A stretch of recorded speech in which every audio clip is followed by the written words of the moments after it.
Muy buenos días, hermanos. En esta mañana tengo el privilegio de traer la palabra de Dios a ustedes y el mensaje se va a llamar El contexto histórico del libro de Nehemías. El contexto histórico del libro de Nehemías. Y para esto, hermanos, vamos a buscar en Segunda de Crónicas, capítulo 36. Segunda de Crónicas, capítulo 36. Y vamos a leer los versículos 11 al 19. Segunda de Crónicas 36, versículos 11 al 19. Dice así la palabra del Señor. De 21 años era Sedequías cuando comenzó a reinar, y 11 años reinó en Jerusalén. E hizo lo malo ante los ojos de Jehová su Dios, y no se humilló delante del profeta Jeremías, que le hablaba de parte de Jehová. Se rebeló asimismo contra Nabucodonosor, al cual había jurado por Dios, y endureció su cerviz y obstinó su corazón para no volverse a Jehová, el Dios de Israel. También todos los principales sacerdotes y el pueblo aumentaron la iniquidad, siguiendo todas las abominaciones de las naciones, y contaminando la casa de Jehová, la cual él había santificado en Jerusalén. Y Jehová, el Dios de sus padres, envió constantemente palabra a ellos por medio de sus mensajeros, porque él tenía misericordia de su pueblo y de su habitación. Mas ellos hacían escarnio de los mensajeros de Dios y menospreciaban sus palabras, burlándose de sus profetas, hasta que subió la ira de Jehová contra su pueblo y no hubo ya remedio. Por lo cual trajo contra ellos al rey de los caldeos, que mató a espada a sus jóvenes en la casa de su santuario, sin perdonar joven ni doncella, anciano ni decrépito, todos los entregó en sus manos. Asimismo, todos los utensilios de la casa de Dios, grandes y chicos, los tesoros de la casa de Jehová, y los tesoros de la casa del rey y de sus príncipes, todo lo llevó a Babilonia, y quemaron la casa de Dios y rompieron el muro de Jerusalén, y consumieron a fuego todos sus palacios y destruyeron todos sus objetos deseables. Hermanos, en esta mañana el título del mensaje es El contexto histórico del libro de Nehemías. Y este pasaje que hemos leído en Segunda de Crónicas nos narra que el rey de Judá era Sedequías y que tenía 21 años cuando comenzó a reinar.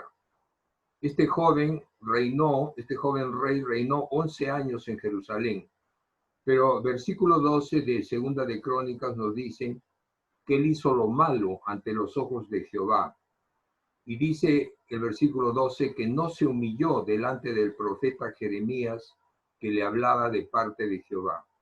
Este rey hizo lo malo delante de Jehová.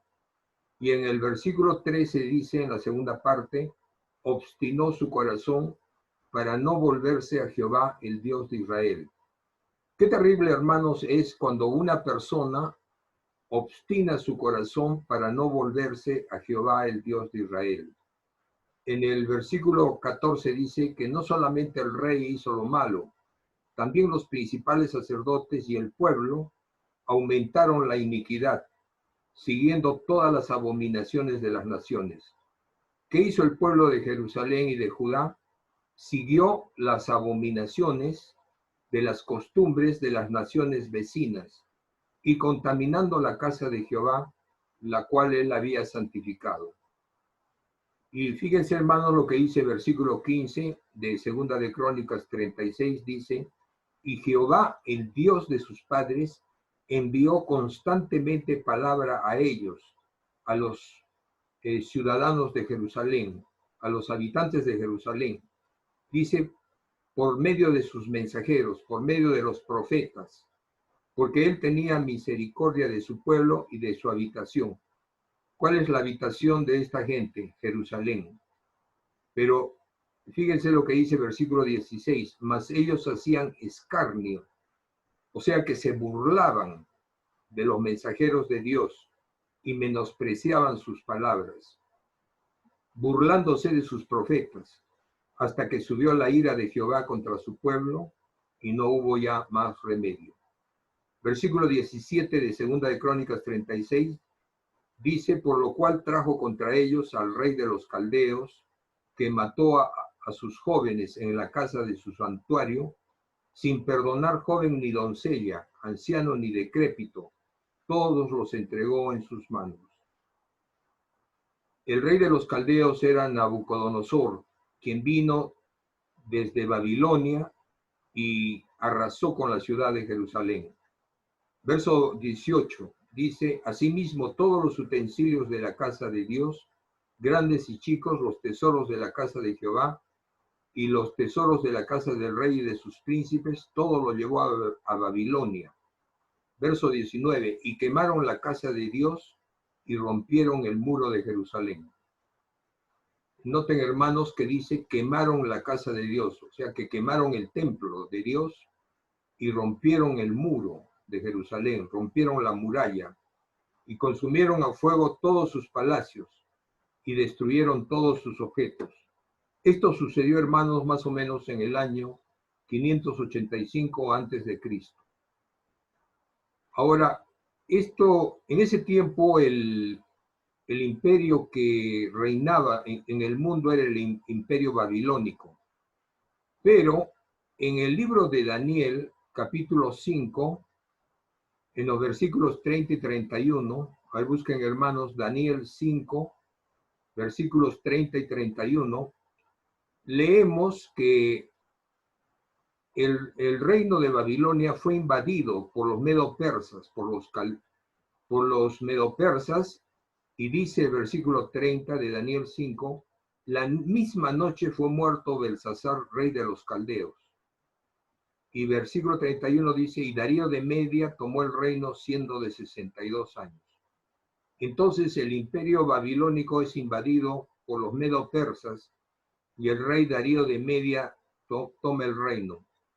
Cuando nosotros regresamos a Segunda de Crónicas, capítulo 36, a ver, hermanos, encuentren esta cita, Segunda de Crónicas 36, versículos 22 y 23, dice así la palabra de Dios: mas al primer año de Ciro, rey de los persas, para que se cumpliese la palabra de Jehová por boca de Jeremías, Jehová despertó el espíritu de Ciro, rey de los persas, el cual hizo pregonar de palabra y también por escrito por todo su reino, diciendo: así dice Ciro, rey de los persas: Jehová, el Dios de los cielos, me ha dado todos los reinos de la tierra, y él me ha encargado que le edifique casa en Jerusalén, que está en Judá. Quien haya entre vosotros de todo su pueblo, sea Jehová su Dios con él y suba. En esa ocasión, hermanos, leemos en la Biblia que el que subió fue Zorobabel, con un montón de judíos, y se puso a reconstruir el templo, porque eso era lo que Dios quería. Y el templo fue reconstruido en Jerusalén entre los años 536 hasta el año 516. 20 años demoró la reconstrucción del templo, aunque tuvo una interrupción. Entonces, Dios se procuró gente que reedificara el templo. Hermanos, nosotros debemos ver por qué sucedieron estas cosas. Sucedieron porque la gente no hizo caso a Dios, no hizo caso a la palabra de Dios. Y siempre, siempre, siempre, hermanos, la paga del pecado es muerte, tal como dice Romanos 6:23, porque la paga del pecado es muerte. Entonces, el pecado siempre nos va a traer malas consecuencias. Ahora, Nehemías, unos 100 años después, 140 años después, sabía la situación de Jerusalén. Sabía que Jerusalén no tenía murallas, no tenía muros. Entonces, Jerusalén era como tierra de nadie. Cualquier persona la podía cruzar de norte a sur, de este a oeste, a cualquier hora del día, durante la noche, 3 de la mañana, 10 de la noche, 11 de la noche, medianoche. Y entonces, hermanos, ¿qué sucedía? Que los paganos, que no eran judíos, vivían dentro de Jerusalén o vivían ahí cerca de Jerusalén y sus costumbres estaban introduciendo en el pueblo judío. Entonces, Nehemías se dio cuenta de este problema. El culto de Dios, del Dios único, del único Dios, peligraba. Igualmente, hermanos, Jerusalén sin murallas, sin muros, era presa fácil de las bandas de delincuentes que podían asaltar la ciudad de día o de noche. Entonces, para Nehemías, hermanos, era urgente reconstruir las murallas de Jerusalén. Pero esto lo podemos aplicar a nuestras vidas hoy día, queridos hermanos. Así como Jerusalén necesitaba murallas físicas, las iglesias de hoy día, las familias de hoy día y las personas de hoy día necesitamos levantar murallas espirituales que marquen claramente y que se pueda distinguir lo que es cristiano y lo que es mundano.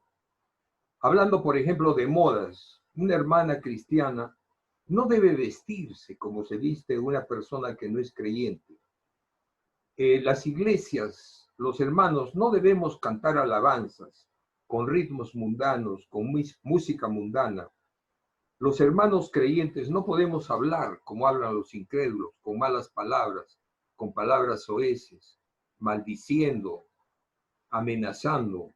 Los hermanos creyentes no debemos bromear y hacer chistes de pecados, de maldades que el mundo practica. Los hermanos cristianos no debemos introducir en la iglesia prácticas o juegos pecaminosos. Algunas dinámicas, por ejemplo, que a veces se introducen en la iglesia, vemos que son del mundo, y esto no debemos hacer, hermano. ¿Qué dice la palabra de Dios en Primera de Juan 2:15? Vamos a ir al Nuevo Testamento, Primera de Juan 2:15. Primera de Juan 2:15 dice así: no améis al mundo, ni las cosas que están en el mundo. Si alguno ama al mundo, el amor del Padre no está en él. Vemos pues que el apóstol Juan nos insta a no amar al mundo y nos dice que no debemos amar tampoco las cosas que están en el mundo, porque si alguno ama al mundo, el amor del Padre no está en él. El profeta Isaías, en su libro, en el capítulo 5, versículo 20, dice lo siguiente, Isaías 5:20. Hay de los que a lo malo dicen bueno y a lo bueno malo, que hacen de la luz tinieblas y de las tinieblas luz, que ponen lo amargo por dulce y lo dulce por amargo. ¿Quién está escribiendo esto? El profeta Isaías, guiado por Dios, y está en el capítulo 5, versículo 20.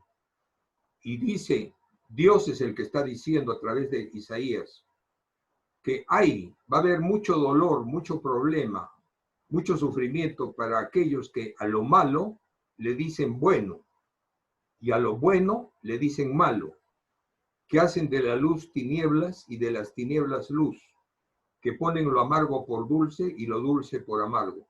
Hermanos, hoy día que el relativismo está tomando moda en el posmodernismo, vemos que la gente dice, no hay nada malo, no hay nada bueno, todo es relativo.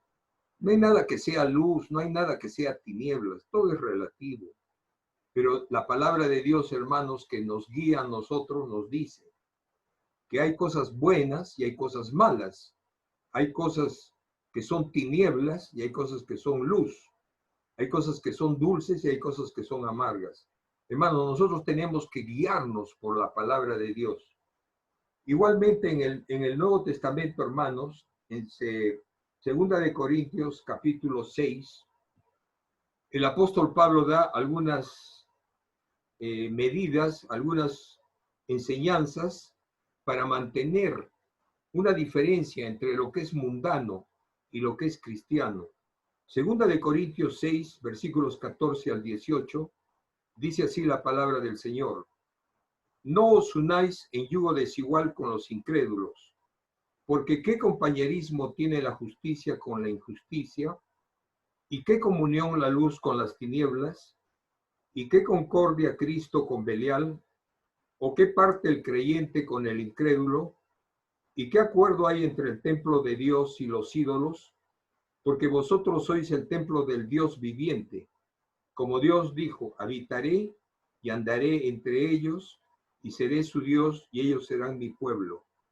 Por lo cual, salid de en medio de ellos y apartaos, dice el Señor, y no toquéis lo inmundo, y yo os recibiré.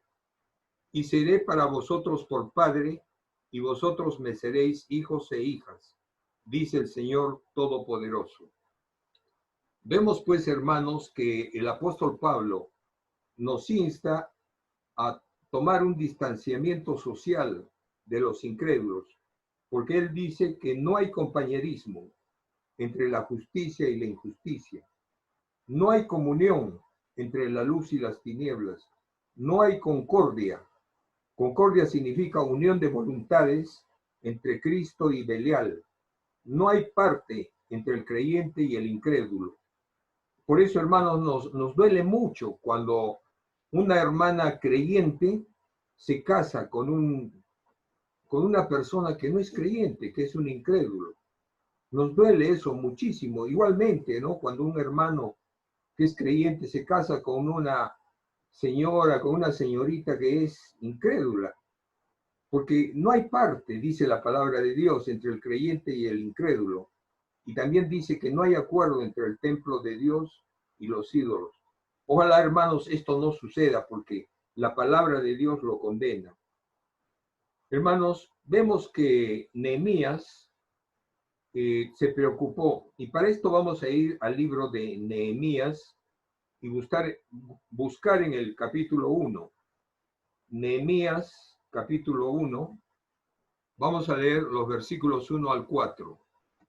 Nehemías está antes de Salmos, después de Segunda de Crónicas, después de Esdras. ¿Lo encontraron, hermanos? Capítulo 1, del 1 al 4, dice así, de Nehemías. Palabras de Nehemías, hijo de Acalías.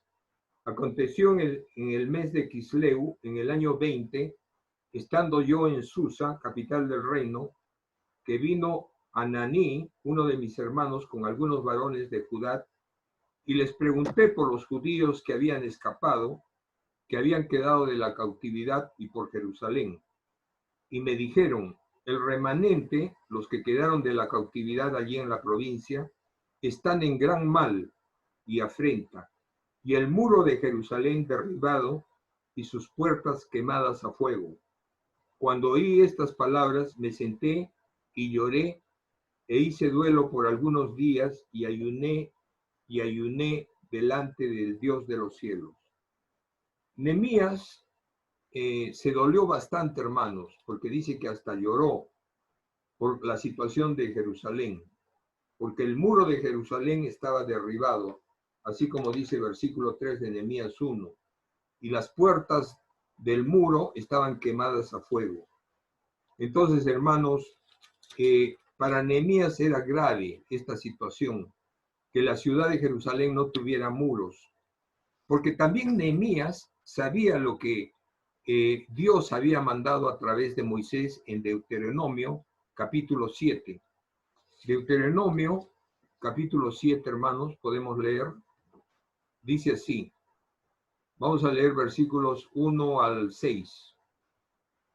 Dice, cuando Jehová tu Dios te haya introducido en la tierra en la cual entrarás para tomarlo, y haya echado de delante de ti a muchas naciones, al Eteo, al Gergeseo, al Amorreo, al Cananeo, al Fereceo, al Ebeo y al Jebuseo, 7 naciones mayores y más poderosas que tú, y Jehová tu Dios las haya entregado delante de ti, y las hayas derrotado, las destruirás del todo.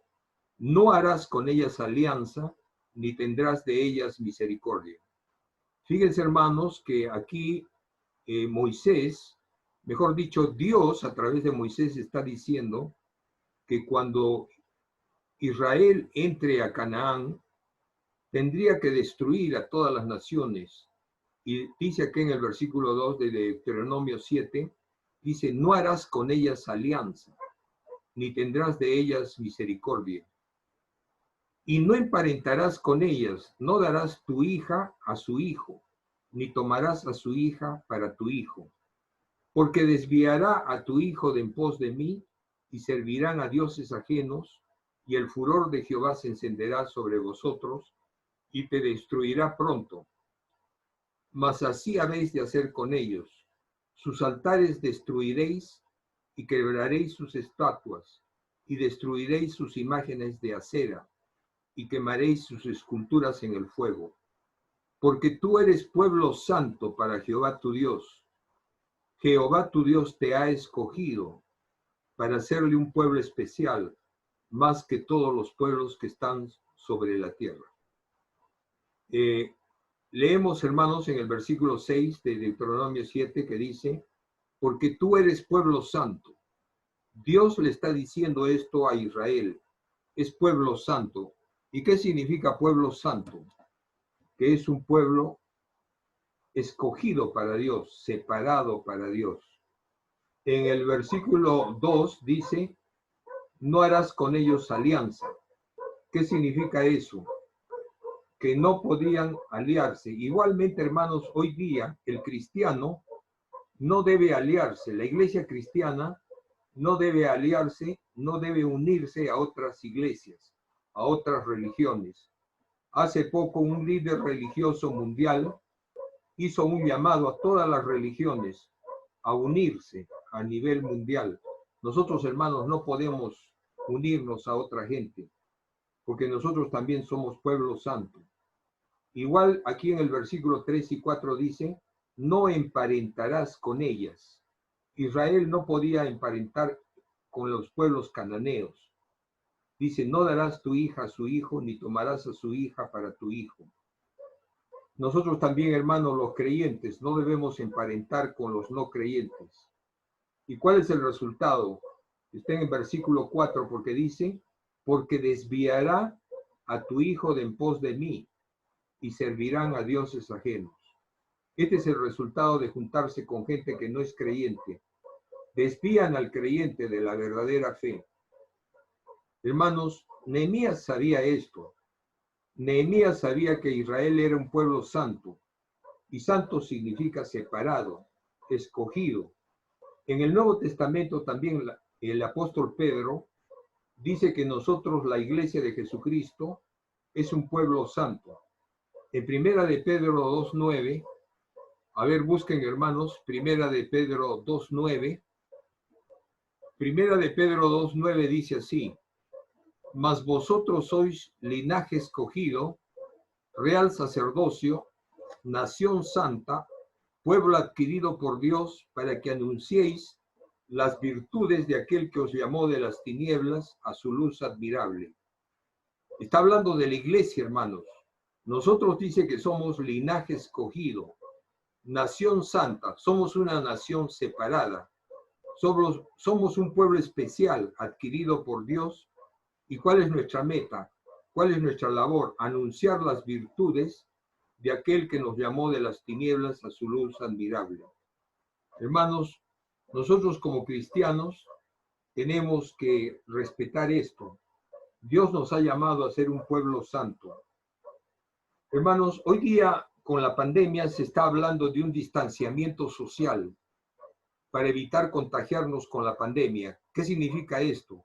Que debemos mantener una distancia de unos 2 metros de otra persona. Debemos usar la mascarilla. Y hermanos, de igual manera, en un ámbito espiritual, la iglesia debe mantener un distanciamiento social con el mundo para evitar contagiarnos de las costumbres paganas de este tiempo.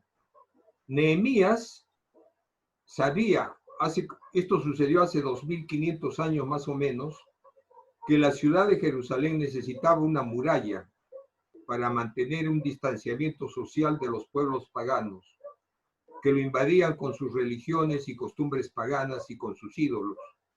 También el muro era necesario, hermanos, para invitar a los judíos que vivían fuera de Jerusalén para que volvieran dentro de la ciudad de Jerusalén a vivir, dentro de los límites señalados.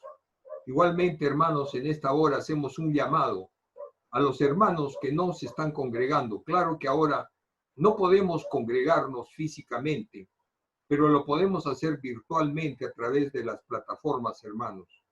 Entonces debemos estar nosotros congregándonos espiritualmente en oración, estudiando la palabra. Entonces el propósito, hermanos, fíjense, esto es importante.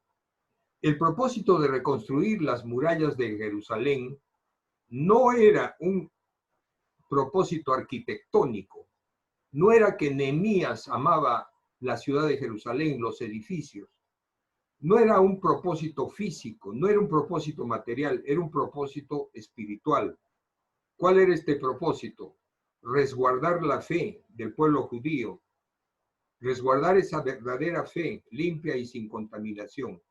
Entonces, hermanos, nosotros debemos hoy día tener la misma preocupación que tuvo Nehemías. En Filipenses 2:12, el apóstol Pablo dice lo siguiente. A ver, busquen, hermanos, Filipenses 2:12. Filipenses 2:12 dice: por tanto, amados míos, como siempre habéis obedecido, no como en mi presencia solamente, sino mucho más ahora en mi ausencia, ocupaos de vuestra salvación con temor y temblor. Entonces, hermanos, nosotros debemos, en este tiempo, mantener un distanciamiento social, pero en el plano espiritual. Debemos ocuparnos de nuestra salvación con temor y temblor. Esa debe ser nuestra preocupación especial. Ocuparnos, hermanos, porque nuestra salvación ha sido un regalo de Dios. Y en Primera de Pedro también, capítulo 2, a ver, busquen, hermanos, Primera de Pedro, capítulo 2, versículos 11 y 12. El apóstol Pedro dice lo siguiente: amados, yo ruego como extranjeros y peregrinos que os abstengáis de los deseos carnales que batallan contra el alma, manteniendo buena vuestra manera de vivir entre los gentiles, para que en lo que murmuran de vosotros como de malhechores, glorifiquen a Dios en el día de la visitación al considerar vuestras buenas obras. Aquí el apóstol Pedro nos dice que somos extranjeros. ¿Quién es un extranjero? Es una persona que no está en su país. Y hermanos, nosotros los cristianos estamos como extranjeros en este mundo, porque este mundo no es nuestro país. Nuestro país es la patria celestial, junto con Cristo. Y también dice: os ruego como extranjeros y peregrinos. ¿Quiénes son peregrinos? Son las personas que viajan por tierras extrañas. Este mundo sin Dios, hermanos, para nosotros es una tierra extraña. Nosotros tenemos nuestra patria celestial. En este libro, hermanos, de Nehemías, Nehemías vino desde Susa, que era la capital del imperio medo-persa, y él viajó como 1000 kilómetros porque consideró que era necesario levantar murallas de Jerusalén, que eran necesarias para aislar al pueblo judío de las influencias pecaminosas de los pueblos vecinos que no conocían a Dios. Entonces, hermanos, nosotros como cristianos, como creyentes, debemos levantar murallas espirituales, debemos mantener muros espirituales para aislar a nuestras iglesias, a nuestras familias, a nuestras personas de la influencia del mundo, de la influencia espiritual mundana, pecaminosa.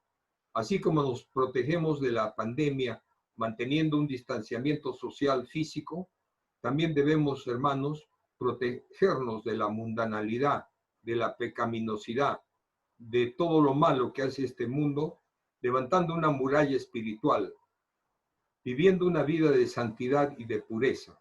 Hermanos, quiera Dios que esta meditación sea para la honra y gloria de su nombre y que todos nosotros, comenzando por mí y ustedes, guardemos las pautas cristianas, vivamos conforme a la voluntad de Dios, no descuidando la oración, no descuidando el estudio de la palabra de Dios.